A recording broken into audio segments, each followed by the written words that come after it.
Yang pertama silakan Mas Tantowi. Adil kan? Adil. Jadi tidak berdasarkan alfabet, tidak juga berdasarkan usia dari ketua umumnya, ya, tapi berdasarkan nomor urut. Dan kita akan mulai dengan partai dengan nomor urut 3. Ya, kami mohon kesediaan dari Presiden DPP Partai Keadilan Sejahtera, Bapak Muhammad Anies Mata LC, untuk menyampaikan sambutan.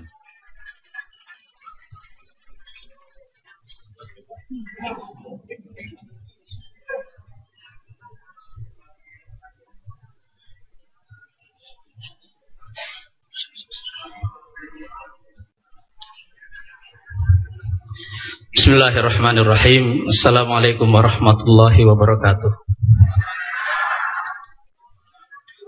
Bapak Presiden dan Wakil Presiden yang saya hormati, Tuan Rumah, Bang Ical,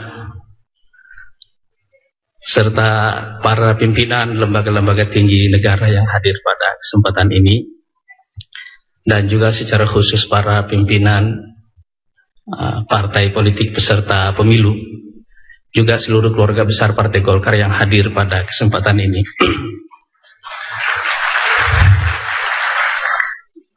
Saya ingin mengapresiasi secara khusus ide mengadakan acara silaturahim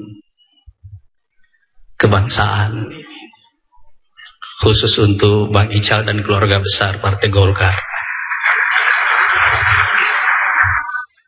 Ini adalah ide yang sangat brilian, karena bukan hanya kita mempertahankan tradisi kemajemukan dan kebersamaan kita sebagai sebuah bangsa, tapi juga ini membuat kompetisi politik di negeri kita ini menjadi lebih asyik.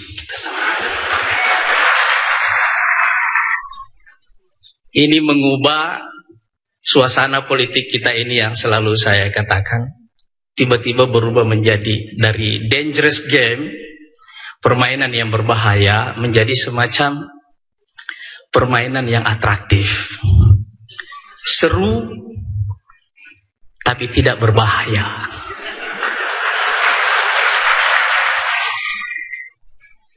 Sekali lagi terima kasih atas ide ini.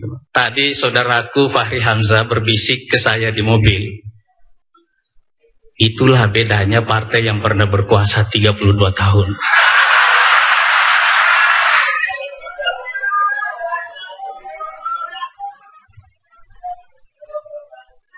Jadi untuk kembali berkuasa lagi memang pantas-pantas juga.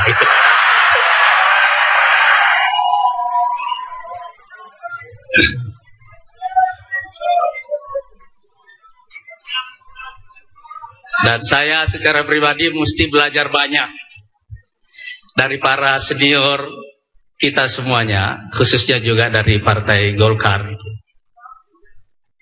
Kadang-kadang ada jeda dalam kekuasaan itu, tetapi pengalaman, akumulasi pengalaman yang panjang itu selalu membuat orang jauh lebih matang daripada orang-orang baru yang baru main di pentas politik di negeri ini.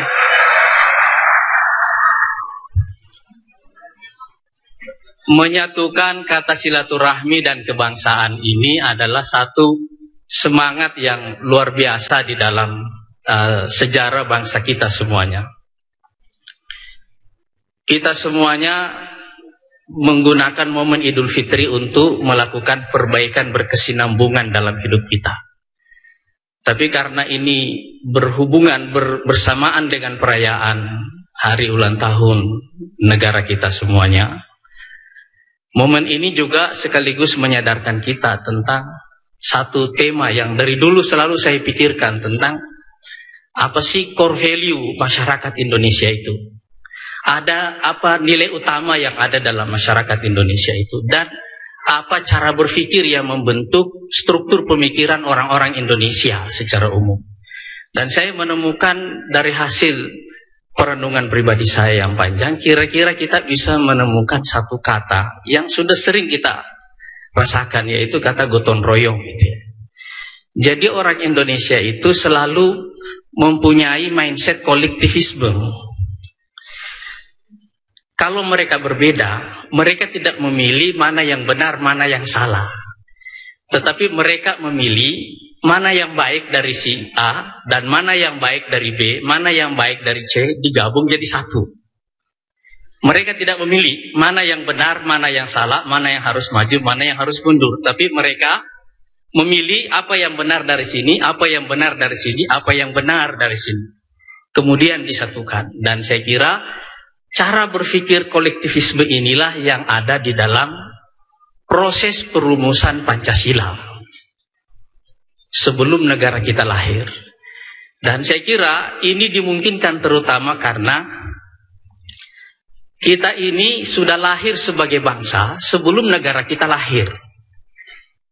Sumpah Pemuda tahun 2008 itu adalah deklarasi lahirnya bangsa. Sedangkan proklamasi 17 Agustus 45 itu adalah proklamasi lahirnya negara.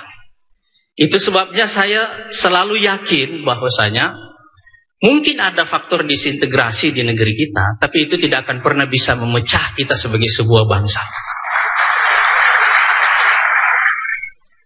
Baik pengalaman kita di masa Orde Lama dan Orde Baru, dapat kita simpulkan bahwa kita sudah melalui semua critical moment sebagai sebuah negara baru. Dan sekarang kita tidak bisa bicara lagi tentang sebuah Indonesia yang rapuh. Dan setelah 14 tahun kita melalui masa reformasi, saya kira kita juga sudah melalui semua critical moment dari proses transisi demokrasi kita. Dan jika ada yang patut kita syukuri dari kepemimpinan Pak SBY selama periode ini, inilah salah satunya. Jadi kita bukan hanya tidak lagi berbicara tentang sebuah Indonesia yang rapuh, tapi juga tidak lagi berbicara tentang sebuah demokrasi yang rapuh.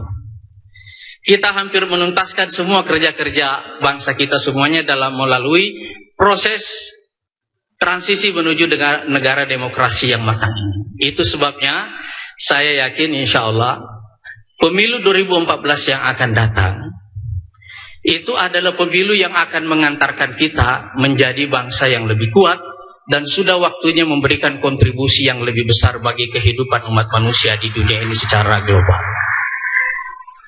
Sehingga kita tidak lagi berpikir sekedar menyelesaikan persoalan kita di dalam negeri, tetapi juga berpikir untuk membantu saudara-saudara kita yang ada di luar sana sebagai sebuah negara besar. Dan saya kira itulah, kalau dalam bahasa para ulama kita ini, itulah makom yang pantas bagi Indonesia di masa yang akan datang.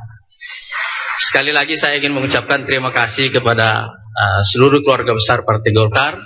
Dan dalam momen Idul Fitri ini saya juga ingin mengucapkan minal aidin wal faizin wa kullu amin wa antum bi khair. Mohon maaf lahir batin. Mudah-mudahan Allah Subhanahu wa taala menerima seluruh amal ibadah kita selama bulan Ramadan yang lalu dan menjadi momen perbaikan bagi kita semuanya di masa yang akan datang. Assalamualaikum warahmatullahi wabarakatuh.